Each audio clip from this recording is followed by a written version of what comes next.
Madam President, I want to comment on an incident that occurred late last week on the floor of the Senate regarding temporary protected status, known as TPS, for people from the country of Venezuela. TPS can be provided by the President to nationals of a country when that country is experiencing a violence or a catastrophe that makes returning to the country unsafe.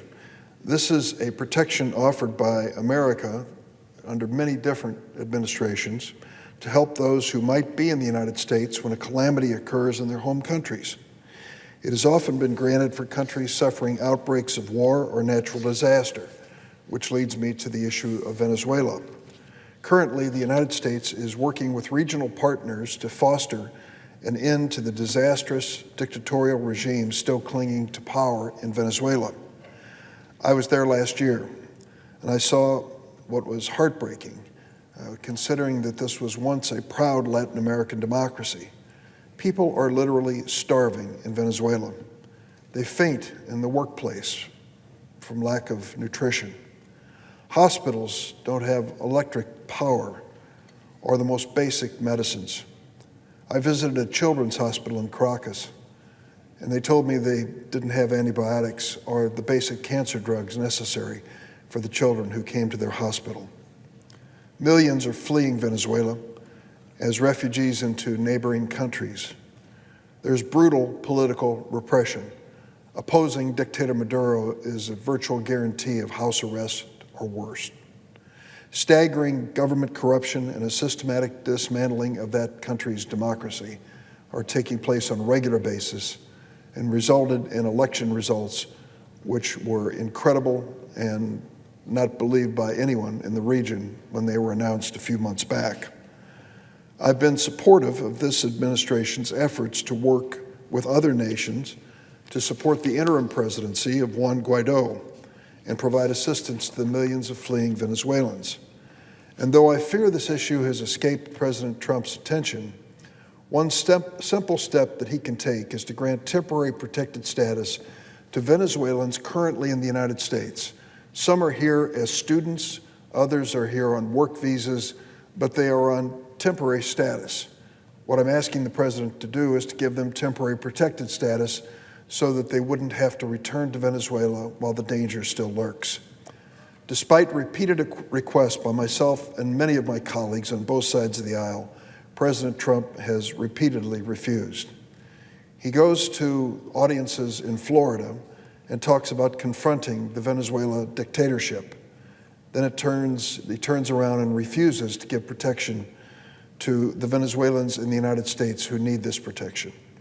Ironically, while the President's Department of State has issued travel warnings advising Americans not to visit Venezuela because of the danger, this President still won't protect Venezuelans within the United States who are afraid to return.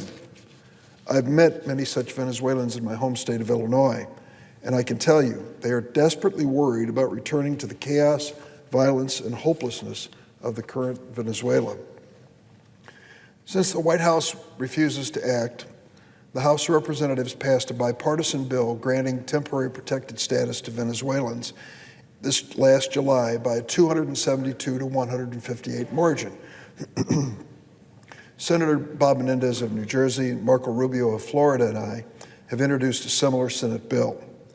But the Majority Leader, McConnell, refuses to bring up any bill that might not meet the approval of President Donald Trump, even a bill offered by leaders in his own political party. Senator Menendez and I have tried to call up the House bill for passage only to face objection repeatedly from Senate Republicans.